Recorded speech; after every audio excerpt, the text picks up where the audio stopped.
नमस्कार।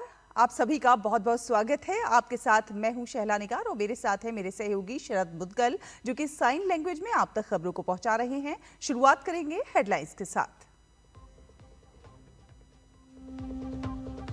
प्रधानमंत्री नरेंद्र मोदी और फ्रांस के राष्ट्रपति इमैनुअल मैक्रों की आज मुंबई में होगी मुलाकात। भारत फ्रांस रणनीतिक साझेदारी में हुई प्रगति समेत कई अहम मुद्दों पर होगा विचार विमर्श।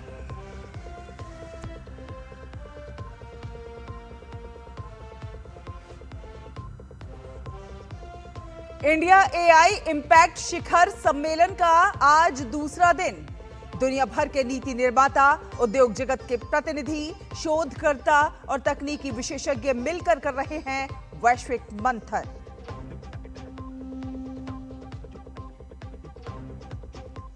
बांग्लादेश में तारिक रहमान की ताजपोशी आज। देश के नए प्रधानमंत्री के तौर पर लेंगे शपथ। भारत की ओर से लोकसभा अध्यक्ष ओम बिरला होंगे कार्यक्रम में शामिल।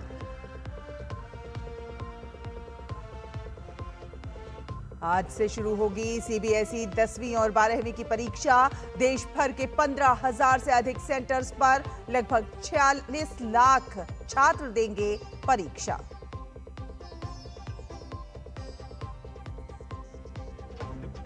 और रोमांचक हुआ T20 विश्व कप। जिम्बाब्वे के पास इतिहास रचने का मौका। ऑस्ट्रेलिया को हराने के बाद आज आयरलैंड से होगा मुकाबला। पहली बार सुपर 8 में पहुंच सकती है टीम।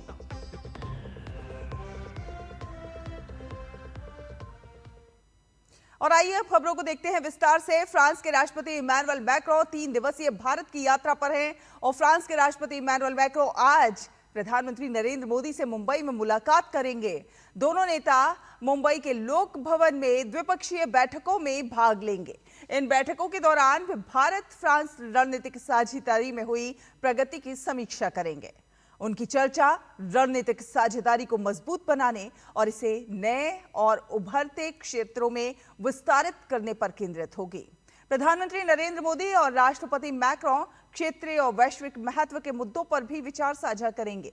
दोनों नेता भारत फ्रांस नवाचार वर्ष 2026 का उद्घाटन करेंगे और दोनों देशों के व्यावसायिक नेताओं, स्टार्टअप्स, शोधकर्ताओं और अन्य नवोन्मेषकों के एक सम्मेलन को भी संबोधित करेंगे।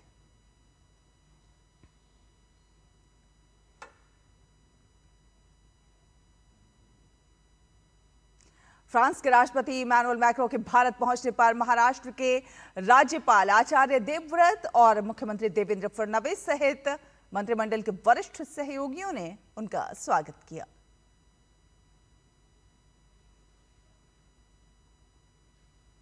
नई दिल्ली में स्थित भारत मंडपम में चल रहे एआई शिखर सम्मेलन 2026 का आज दूसरा दिन है और इस क्रम में एआई इंपैक्ट एक्सपो में केंद्रीय शिक्षा मंत्रालय एक विशेष सत्र ministry of education pushing the frontier of AI in India का आयोजन करेगा। इसका मुख्य उद्देश्य भारत के राष्ट्रीय AI in education road map पर विचार विमर्श करना है। इस दौरान एआई को भारत के शिक्षा पारिस्थितिकी तंत्र में गहराई से एकीकृत करने पर विषय फोकस रहेगा। केंद्रीय शिक्षा मंत्री धर्मेंद्र प्रधान, राज्य मंत्री जयंत चौधरी मुख्य अतिथि के रूप में भाग लेंगे। इसके अलावा कई अन्य सत्र का भी आयोजन किया जाएगा। इनमें से एक इनोवेशन टू इंपैक्ट है, जिसमें केंद्रीय मंत्री अनुप्रिया पटेल अपना विचार रखेंगी। From AI innovation to nation building सत्र का भी आज आयोजन किया जाएगा। From algorithms to outcomes building AI that works for the people सत्र में प्रतिभागी अपने विचार रखेंगे। विश्व स्वास्थ्य संगठन के अधीन responsible AI for health governance implementation and investment considerations सत्र का आयोजन किया जाएगा। इसमें गेट्स फाउंडेशन की उपनिदेशक सुनीता कृष्णन सहित कई प्रतिनिधि भाग लेंगे।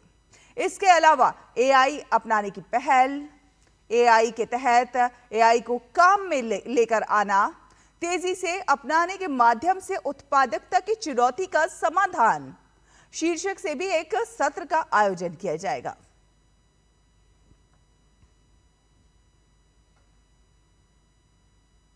और एआई इम्पैक्ट समिट 2026 के पहले दिन आयोजित एक सत्र के दौरान इलेक्ट्रॉनिक्स और सूचना एवं प्रौद्योगिकी मंत्री अश्विनी वैष्णव ने देश की क्रिएटर इकोनॉमी की प्रगति की जमकर तारीफ की। उन्होंने कहा कि भारत की तेजी से उभरती क्रिएटर इकोनॉमी देश की मजबूत डिजिटल इंफ्रास्ट्रक्चर और कुशल मानव संसाधन के दम पर नई ऊंचाइयों को छू रही है। कार्यक्रम के दौरान अश्विनी वैष्णव ने यह भी कहा कि इंडिया एआई इम्पैक्ट समिट का उद्देश्य एआई के मानव समाज पर वास्तविक प्रभाव को समझना और उसके सकारात्मक उपयोग के लिए ठोस दिशा तय करना है। उन्होंने उम्मीद जताई कि इस सम्मेलन में हुई विचार विमर्श से ठोस और सार्थक निष्कर्ष निकलकर सामने आएंगे, जो कि देश की डिजिटल अर्थव्यवस्था को और ज्यादा मजबूत बनाएंगे। और गृह एवं सहकारिता मंत्री अमित शाह आज गुजरात के दौरे पर रहेंगे और इस दौरान वो विभिन्न कार्यक्रमों में भी शामिल होंगे। अमित शाह अहमदाबाद में GMERS मेडिकल कॉलेज से जुड़ी 16 सिविल अस्पताल में मोबाइल ब्लड कलेक्शन वैन का भी शुभारंभ करेंगे। इसके बाद वो गांधीनगर में सहकार से समृद्धि के अंतर्गत सभी राज्यों और केंद्र शासित प्रदेशों के सहकारिता मंत्रियों के साथ मंथन बैठक करेंगे। अमित शाह शाम को गांधीनगर में महाराष्ट्र समाज गांधीनगर द्वारा निर्मित छत्रपति शिवाजी महाराज जी की अश्वारूढ़ प्रतिमा का अनावरण भी करेंगे। और देश के किसानों के लिए डिजिटल युग की एक नई शुरुआत जयपुर से होने जा रही है। जी हां, केंद्रीय कृषि एवं किसान कल्याण मंत्री और ग्रामीण विकास मंत्री शिवराज सिंह चौहान आज जयपुर में एआई आधारित किसान केंद्रित प्लेटफॉर्म भारत विस्तार का शुभारंभ करेंगे। ये प्लेटफॉर्म किसानों को मौसम, मंडी भाव, फसल की सलाह और सरकारी योजनाओं की जानकारी एक ही जगह पर, वो भी फोन कॉल और चैटबॉट के जरिए उपलब्ध कराएगा।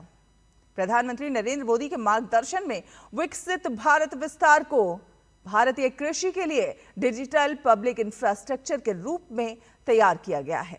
फेज 1 में यह हिंदी और अंग्रेजी में शुरू होगा और महाराष्ट्र, बिहार और गुजरात सहित कई राज्यों के लाखों किसानों तक पहुंचेगा। आपको बता दें कि इस लॉन्च समारोह में राजस्थान के मुख्यमंत्री भजन लाल शर्मा, केंद्रीय कृषि राज्य मंत्री, राजस्थान के कृषि मंत्री और सांसद, विधायक और कृषि मंत्रालय के वरिष्ठ अधिकारी मौजूद रहेंगे। वहीं इस कार्यक्रम से देश भर के किसान वर्चुअली भी जुड़ेंगे। और सीबीएसई की 10वीं और 12वीं कक्षा की बोर्ड परीक्षाएं आज से शुरू हो रही हैं, जिसमें देश और विदेश के 46 लाख से अधिक छात्र शामिल होंगे। पहले दिन आज 10वीं के छात्रों का गणित का पेपर और 12वीं के विद्यार्थियों की बायोटेक्नोलॉजी, एंटरप्रेन्योरशिप सहित 4 विषय की परीक्षा होगी। बोर्ड ने सख्त हिदायत दी है कि सुबह 10 बजे के बाद किसी भी स्थिति में परीक्षा केंद्र के भीतर प्रवेश नहीं मिलेगा। इस साल 10वीं की परीक्षा 2 चरणों में होगी, जिसका पहला फेज आज से 11 मार्च तक चलेगा। परीक्षार्थियों को खास तौर से सलाह दी गई है कि वे ट्रैफिक और मौसम को ध्यान में रखते हुए अपने घरों से जल्दी निकले। सीबीएसई ने सोशल मीडिया पर प्रश्न पत्र लीक की अफवाहों से सावधान रहने की भी चेतावनी जारी की है और बोर्ड ने स्कूलों से कहा है कि प्रश्न पत्र से जुड़ी किसी भी आपत्ति को उसी दिन OECMS पोर्टल पर अपलोड किया जाए। और भारत और अमेरिका के बीच व्यापार वार्ता का अगला दौर जल्द शुरू होने जा रहा है। भारतीय अधिकारियों का एक उच्च स्तरीय दल अगले सोमवार को वॉशिंगटन के लिए रवाना होगा। इस प्रतिनिधिमंडल का नेतृत्व वाणिज्य मंत्रालय में संयुक्त सचिव और मुख्य वार्ताकार दर्पण जैन करेंगे। टीम में विदेश मंत्रालय के अधिकारी भी शामिल होंगे। माना जा रहा है कि इस दौर की बातचीत में दोनों देशों के बीच व्यापार और आर्थिक सहयोग से जुड़े अहम मुद्दों पर चर्चा होगी। ये बैठक भारत अमेरिका व्यापार संबंधों को नई गति दे सकती है। और बांग्लादेश में आम चुनावों में अपनी पार्टी बीएनपी को शानदार जीत दिलाने के बाद तारिक रहमान देश के अगले प्रधानमंत्री के रूप में आज शपथ लेंगे।